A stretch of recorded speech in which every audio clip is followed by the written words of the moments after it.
안녕하세요.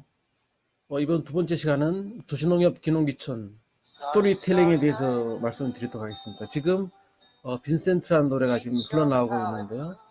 이 재무 설계하면 일반적으로 돈 관련된 뭐 이런 일방적인 내용이 나올 수 있는데, 과연 이 재무 설계를 어떻게 하면 재밌게 강의할 수 있을까 연구하다가 마침 이 고우의 삶하고 이 재무 설계하고 워낙 또 관련이 되어 있더라고요. 그래서 저자 강의도 듣고 책도 많이 읽으면서 이 고의 삶과 이제 재무 설계를 한번 연결시켜 보도록 하겠습니다. 지금 왼쪽에는 별이 빛나는 밤의 그림이 있고요.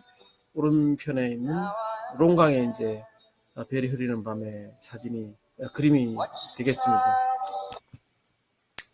저는 그 네이버에 보면 이렇게 이름을 검색하면 저에 대한 인사가 나오고요. 다양한 이런 뭐 매일경제, 뭐 동아일보 등 해서 이제 기고 칼럼을 쓰고 있고요. 저는 이 독자 칼럼은 이제 청소년 지도사라는 타이틀을 갖고 이제 기고한 부분인데요.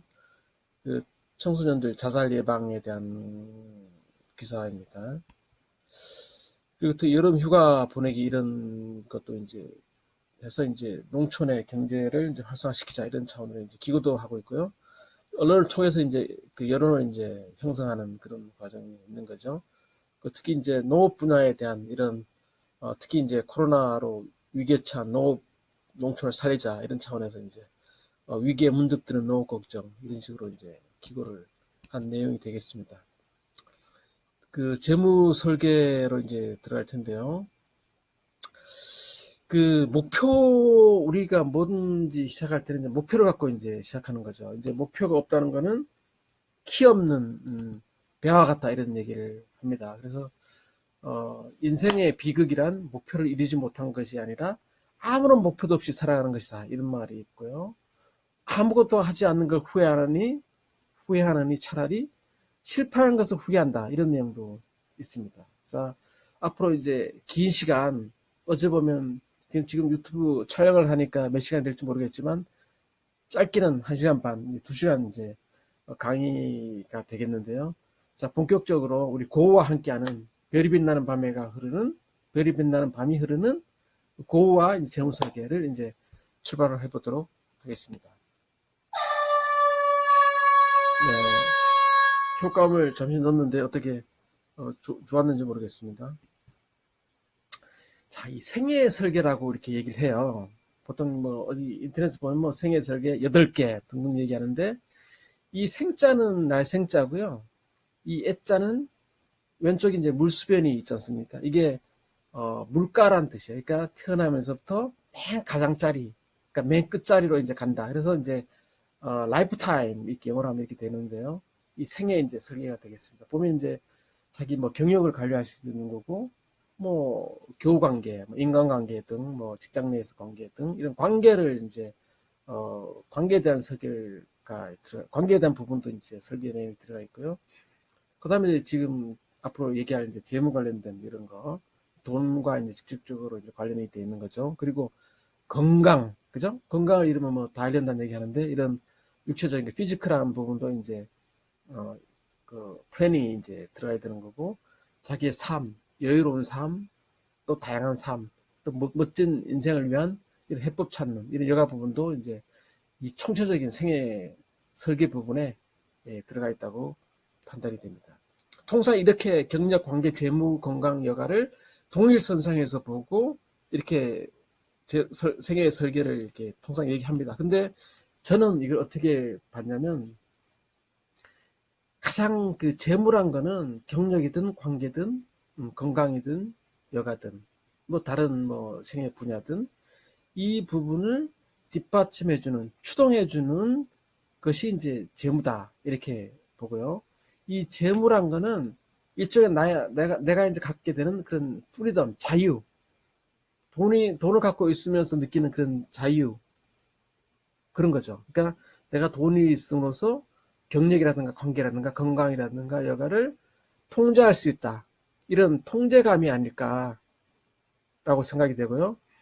그 부의 초월 차선이라는 책에서 보면 부는 3F다. 그러니까 패밀리, 가정을 지키고, 피트니스, 건강을 유지하고, 프리덤, 다양한 자유를 느끼게 하는 그런 3F 요소가 돈이다 이렇게 얘기하고 있는데, 결국은 경력, 관계, 건강, 여가, 이 분야는 결국은 일반 회사처럼 개인을 브랜드 경영한다 이렇게 생각이 듭니다. 왜냐하면 이 브랜드, 기업도 마찬가지로 기업의 제품을 알리거나 뭐 기업의 이미지를 알리거나 사명을 알리거나 이러면서 또 평판 관리하고 내부적으로 레퓨테이션 관리도 하고, 이런 모든 분야가 총체적으로 모여서 이제 하나의 이제 브랜드가 이미지가 이제 형성이 되는데, 마찬가지로 사람도 개인도 이런 걸 통해 가지고 나름의 이제 브랜드 관리를 하는 게 아니냐. 근데 이 관리를 위해서 기본적으로 필요한 게 재무다. 그러니까 저는 재무와 경력, 관계, 건강, 여가가 동일 선상이 아니고 재무가 뒤에서 백업해주는 그런 기능을 한다 이렇게 판단이 됩니다. 잠시 보시면 오른쪽은 이제 카페벤의 이제 그 커피가 되겠는데요. 왼쪽하고 오른쪽 딱 보면 왼쪽은 브랜드, 노 브랜드입니다. 그리고 오른쪽은 이제 뭐 일종의 카페벤이라는 브랜드가 있는 건데, 기꺼이 우리가 지불할 거는 왼쪽은 아메리카노 나오면 2,000원 정도라 그러면 오른편 그 브랜드가 있는 건 4,000원 합니다. 왜 그러냐면 이게 브랜드 가치거든요. 그러니까 우리가 예전에 그 코카콜라 실험도 했지만 이 블라인드 테스트를 했을 때 그 눈을 가리고 봤을 때는 코카콜라보다는 펩시가 맛있습니다. 왜냐면 달짝지근한 게 펩시가 강하거든요. 근데 이거 안대를 풀고 브랜드를 노출된 상태에서 실험했을 때는 대부분 이게 코카콜라를 이렇게 선택하거든요. 왜냐하면 우리가 이제 뭐 광고 효과일 수도 있고 광고 노출 효과일 수도 있지만, 우리가 브랜드에 반응하는 게 우리 중추신경, 우리 fMRI를 찍어보면 이 브랜드에 우리 중추신경이 이렇게 반응한다는 거죠. 보시면 이렇게 그 세제가 되어 있는데요. 왼쪽은 김소연이 있는 거고 오른쪽은 브랜드가 없는 그런 게 되겠습니다. 지금 강아지가 짖고 있는데요. 왼쪽 김수현 이런 세제는 보면 8,400원. 오른쪽에 김수현이 있는 이거는 1,500원. 같은 브랜드 같은데 이게 브랜드 가치인 거죠. 그죠? 유명한 그 셀럽을 이용해서 광고를 함으로써 고객의 인지도를 올리고, 그죠? 선택을 받게 만들고 또 가격을 올려서 판매하는 이런 마케팅 전략이 되겠습니다. 자, 이제 그 재무 설계를 이렇게 보면 투자 관리가 있고요. 이제 위험 관리, 은퇴 관리 이렇게 뭐 세분플레이 있다는데, 우리 그 재무 설계하고 이 재테크는 약간 다른 개념이죠. 근데 그 재무 설계 중에 투자 관리의 작은 부분이 이제 재테크라고 이제 볼 수가 있고요. 재테크는 말 그대로 재산을 늘리는 테크, 기술 이렇게 되는 건데, 이 투자 관리에서 투자의 한 방편이 이제 재테크가 라고 이제 판단이 되는 거죠. 근데 아까 얘기했듯이 아까 그 생애 설계를 위한 백업해 주는 게 이제 재무 설계인데, 이건 돈이죠. 이 돈에 관련된 설계를 보면 어디를 투자할 건지, 그다음에 나와의 이제 그 세무 부분, 세금 부분을 어떻게 관리해야 되는지, 그리고 은퇴했을 때 노후는 어떻게 설계할 건지, 그리고 모든 걸 다 하더라도 한 번에 다 잃으면 모든 걸 잃게 되기 때문에 어떻게 위험 리스크 매니지먼트를 할 건지를 총괄적으로 총체적으로 이제 기획하고 관리하는 게 이제 재무 설계로 이제 볼 수가 있겠습니다. 그러니까 쉽게 말해 이제 재테크는 어디에 투자하지? 회수 기간은 빠른가? 느린가? 수익률은 대박인가? 아닌가? 뭐 이렇게 라고 거기에 이제 관점을 둔다면, 재무 설계는 재무 목표, 나의 이제 수입과 지출을 다 파악하고 나의 부채와 자산을 다 확인하고 앞으로 내가 결혼, 주택 마련, 노후 설계 뭐 등등 거기 플랜에 맞게 이제 설계를 하는 거죠. 그러니까 재무 목표가 있고 계획 수립이 있는 거죠. 아까 얘기했듯이 목표가 없는 거는 키 없는 배와 같다. 그러니까 과연 내가 이 재무 설계하는 목표가 뭔가를 구체화시키는 게 필요한 거죠. 그리고 이제 자산 부채 등 재무 상태를 분석하고, 그렇게 되면 거기에 필요한 이제 자산을 부를 이제 늘리는 방법은 어떤 방법이 있을 거냐? 안정적으로 저축을 할 거냐, 예금을 할 거냐, 투자를 할 거냐, 공격적으로 투자를 할 거냐, 이런 게 이제 여기서 이제 결정이 되는 거죠. 다 돈과 경제와 관련이 되어 있다. 이렇게 얘기할 수 있습니다. 이 사진은 2000 몇 년도인가 2014년도 정도 될 것 같은데 그 국내에서 로또 당첨자 중에 가장 많은 액수가 407억 정도라고 알려져 있습니다. 이게 그 춘천 경찰관이 이제 당첨이 됐는데요. 두 번째로 많은 액수가 242억입니다.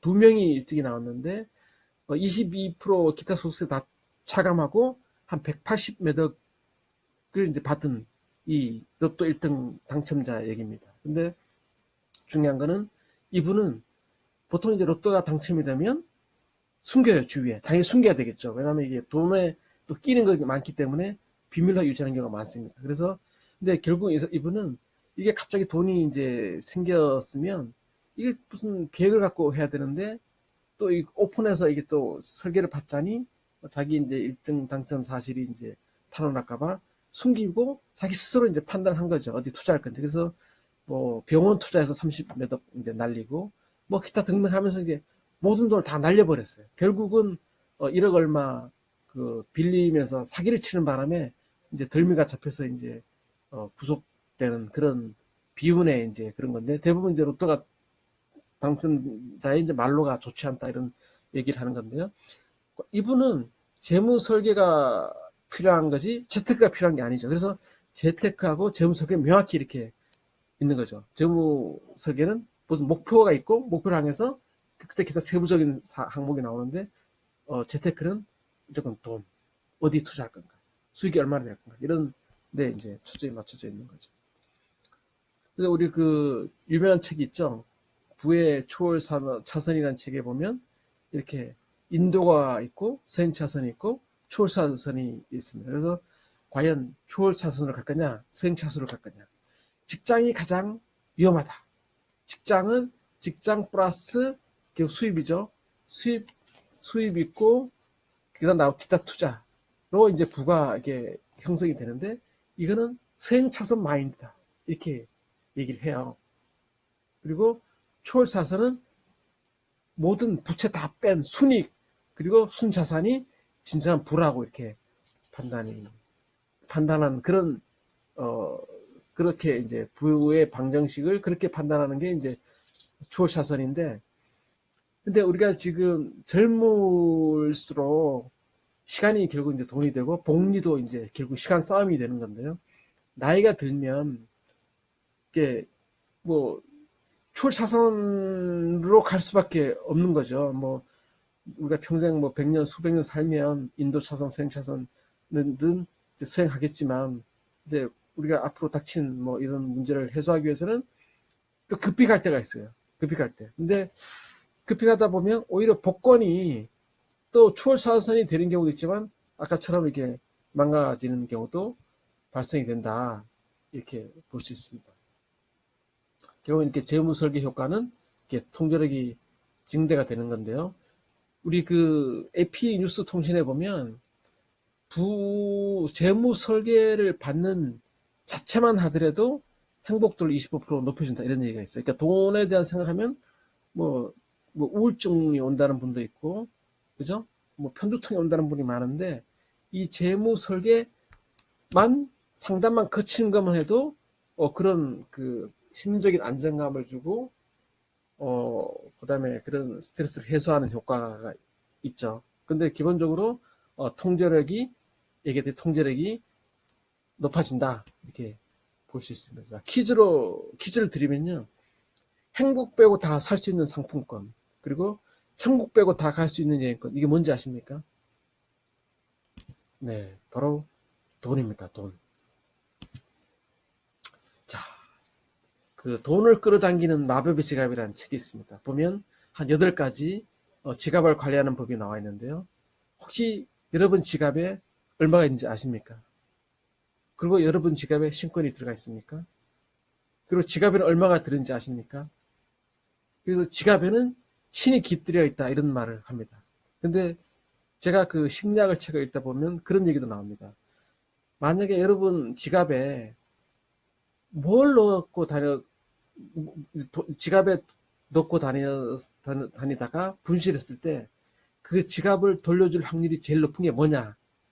1번 뭐 애기 사진, 2번 뭐 사람 사진 등등등 봤을 때 그 딱 펼쳤을 때 애기 사진이 있었을 때 그 지갑을 돌려줄 확률이 이제 제일 많다는 얘기를 하더라고요. 어쨌거나 하여튼 지갑을 잘 관리해야 된다. 지갑에는 신이 깃들어져 있다. 그래서 지갑에는 지갑을 청결히 관리해야 되고 돈 사랑 선으로 돈의 신에게 총애를 받아야 되고 또 지갑도 그냥 함부로 그냥 주머니 속에 넣고 막 던질 게 아니고 침대에서 같이 이렇게 쉬게 하고 그다음에 비상금을 만들지 말라. 그러니까 돈은 열린 마음에 흘러가는데 비상금을 만들면 지갑이 싫어한다. 이런 얘기를 합니다. 아까 말씀드렸듯이 이제 그 돈 걱정에 대한 건강에 미친 영향을 조사했는데요. 23% 우울증, 그리고 27% 소화불량, 그리고 44% 편두통, 심장마비 확률이 2배 높다는 그런 여론조사가 있습니다. 그리고 재정 계획을 수립한 것만으로도 이제 문제 해결이 되고 어느 정도 자신감이 생기고 정신 장애도 해소된다 이 말이죠. 그리고 이제 그 재정 계획 프로그램 참여만으로도 행복도가 25% 올라간다. 이렇게 이런 통계가 나와 있습니다. 자, 또 증후군에 보면 요즘 신드롬 하는데요. 머니 시크니스 신드롬이라고 그래서 돈 걱정 증후군이라는 얘기가 있습니다.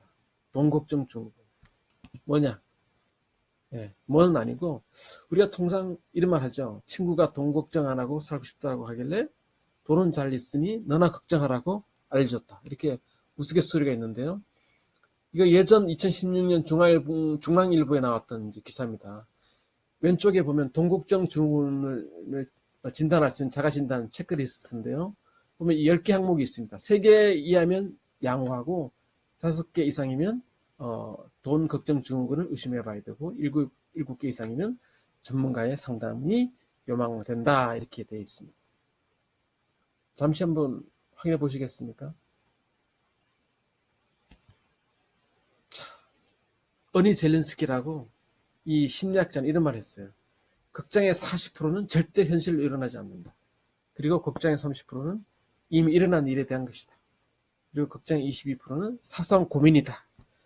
걱정의 4%는 우리 힘으로는 어쩔 수 없는 일이다.